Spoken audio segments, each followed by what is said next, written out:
Hello everyone, Joshua Myers here, and welcome back to my Star Wars franchise review series. Man, we've been popping out these reviews for Star Wars movies. I just recently got done editing and rendering my review of Revenge of the Sith, and now I'm on to the next film, which, by the way, if you guys haven't noticed, I'm doing these films in chronological order, not the way in order from release date. So the next film on the list we got, in chronological order, mind you, is Solo: A Star Wars Story from 2018. I'm gonna be a pilot. Best in the galaxy.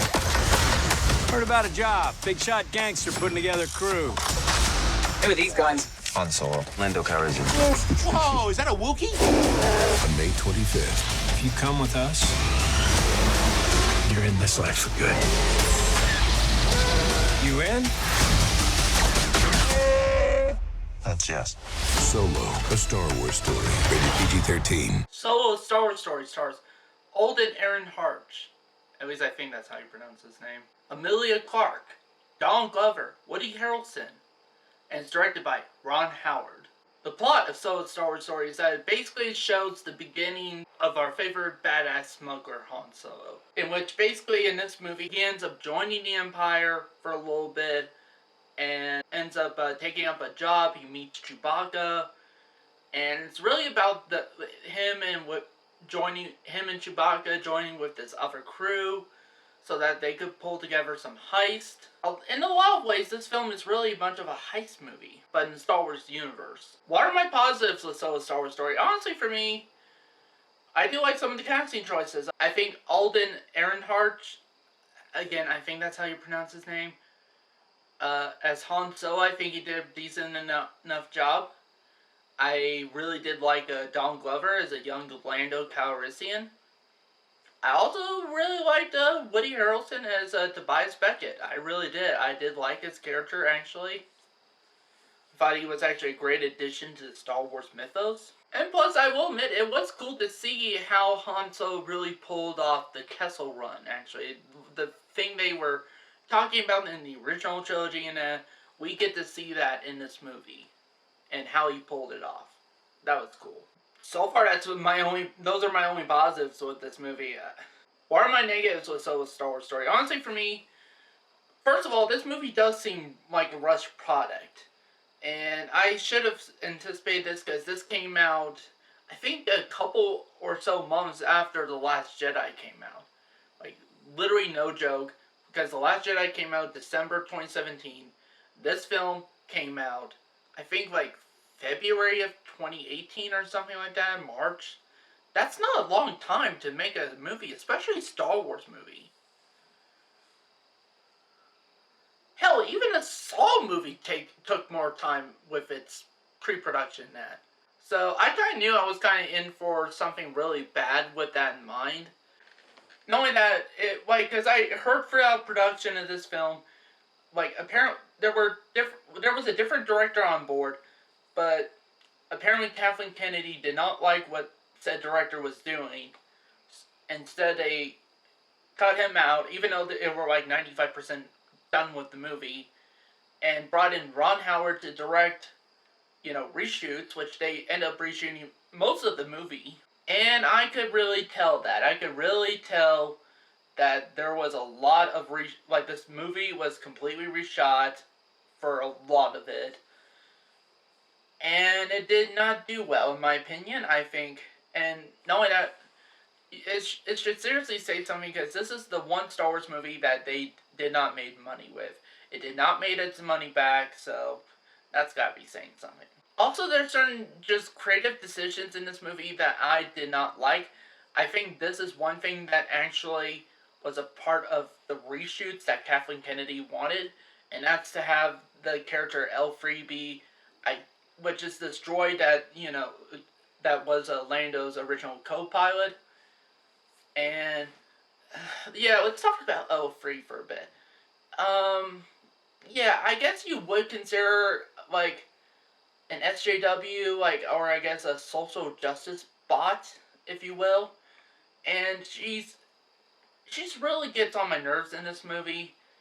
And it's just, for me, You know what? That I'm even thinking as a SJW because I'm not an SJW. I'm not a social justice warrior, straight out.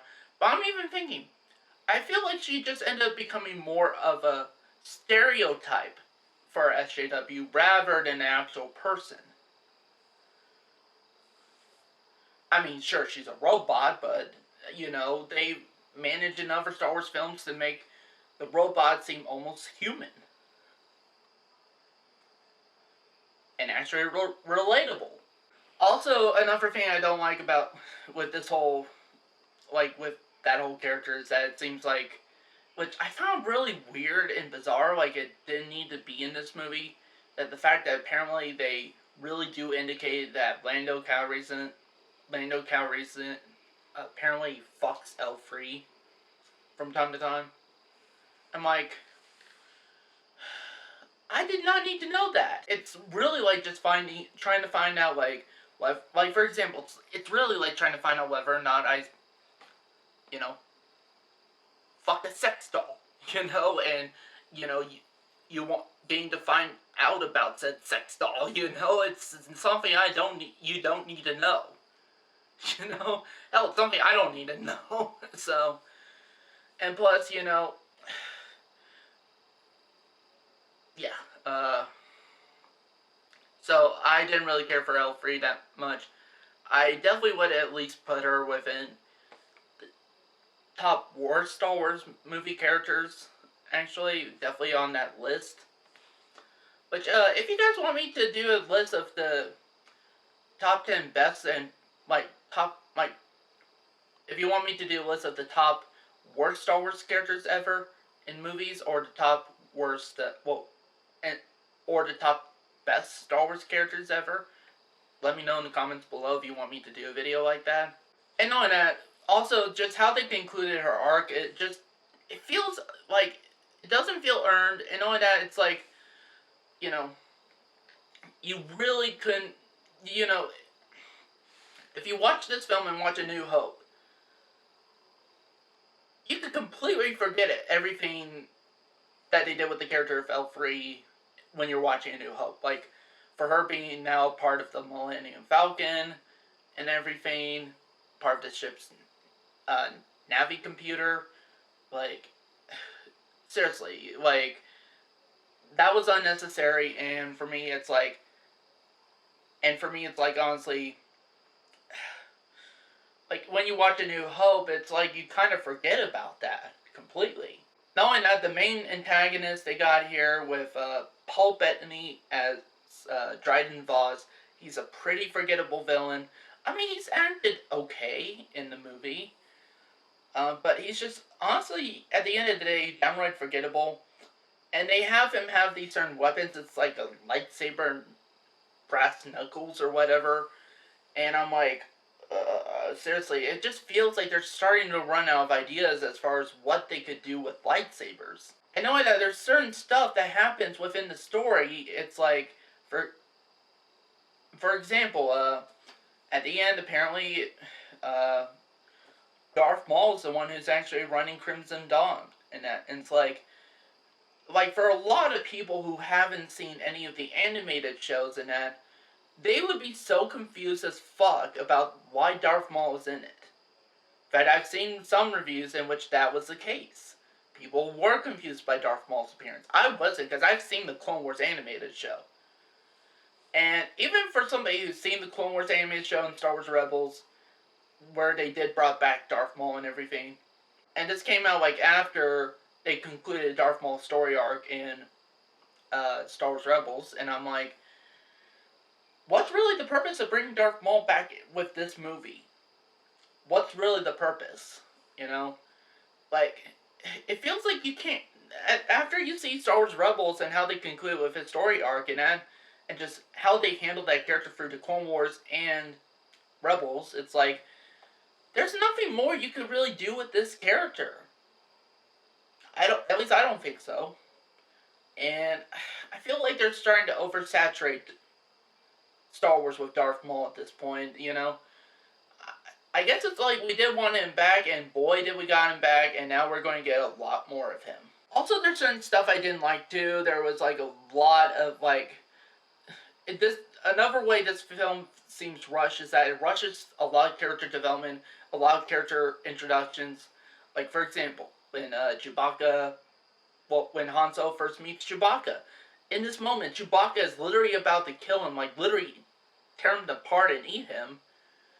And just because he's able to speak Wookiee, and they get out of there, it's like a few minutes later, it's like, okay, we're pals, we're straight up buddies, and that seemed so rushed to me. It's like after that they already have this connection, and that like almost like they've been together for years, and it's like no, they haven't. And knowing that, the the meeting and relationship between Han Solo and Lando Calrissian was very rushed too, actually. Also, another thing I didn't like about this film is that it's not pleasant to look at. Like, just stylistically, and that it's not pleasant. Like, all the colors are muted and everything. It looks so grimy in that. Now, there's certain places I think it works great. Like, for example, when Han Solo first meets Lando Calrissian. You know, I could have imagined maybe them meeting in a gritty, grungy type of location with that kind of style of film.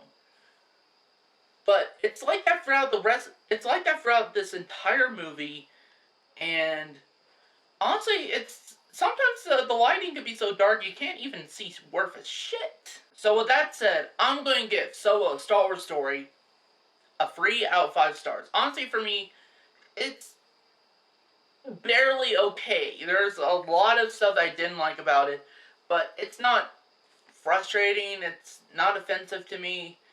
You know, it's still a film I probably wouldn't watch again. But, and I've seen this film about 3 times now. But it's a film I don't often go back to, really. And at the end of the day, this film is completely forgettable. Like, seriously, like after every viewing I do, it's like I completely forget a lot about the movie. And yeah, it's just a forgettable fluff, really. No pun intended, but it's like, and there's some stuff I really do not like in this. I feel like they could have cut out altogether. But honestly, at the end of the day, it's not offensive. It's just rather dull and just unnecessary. This is an unnecessary movie. Like, we did not need to know Han Solo's backstory. And, I do think you could have done that in a really, smart and intelligent way, but they didn't. It's basically like, them just showing you how he got his iconic props, like how he got his blaster, how he got the Millennium Falcon, how he got, what the dice mean and everything to Han Solo that you see in the Millennium Falcon's cockpit. Also, even finding out how he got his last name, Solo, and it's like, so Solo isn't his real last name? If that's the case, then why did he give his son his last name, like his fake last name? Hello? Yeah, it's like, excuse me, is there anybody really thinking about the scripts in here, huh? Hello? Hello? Yes? So that's it for this review. Thank you guys for watching. And soon we're going to be starting with... Oh, wait, we can't start the original trilogy yet because we gotta go through Rogue One and Star Wars Story. So, that'll be the next review up. And I'm really trying to push through these Star Wars reviews. And I think I'm getting there. I think I got Star Wars Story. Well, I think I got Rogue One as Star Wars Story. Then let's see, the original trilogy. Then I got Episode 7 and Episode 8. So I got about 6 more movies left to do in this series. Just like so. So yeah, this should be really interesting. Like, seriously, I honestly been kind of enjoying doing this franchise review so far. To see what Star Wars films worked, which ones didn't, or even if they're just okay, what stuff worked in said film, what stuff didn't. I really have been enjoying this review series, so...